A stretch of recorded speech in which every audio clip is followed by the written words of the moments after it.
The solution for this example, so what we're told is there's an interest repayment, but the repayments only start after whatever is written in here. So I'm going to build the if function, and I'm going to say if the month we're in over here, the header, is bigger than whatever's in here, put my dollar signs on. If that's true, then just be minus whatever the charge is. If however it's false, I just want a 0. So when I say OK, you'll see it's got 0, no repayments. When I copy it across, so you'll see you got zeros, and then it just repays whatever the interest charge is. We have done the interest capital split here. So for the scheduled capital repayments, we're now told we only start paying capital in after month 3.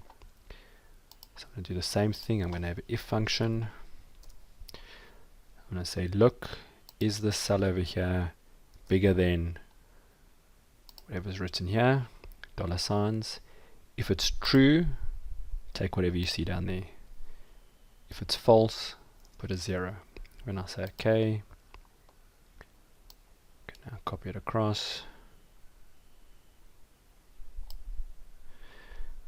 And what you'll see now is even though we've got a holiday, interest holiday, and a capital repayment holiday, it's correctly showing what has to happen. But you'll see that at the end of the 24-month period, we're back at 0. So if we change this to 0, 0, this is just our normal loan. Gets us back to 0. But we can maybe have a 6 months no capital payment, just match the interest. And you'll see it gets back to the 0.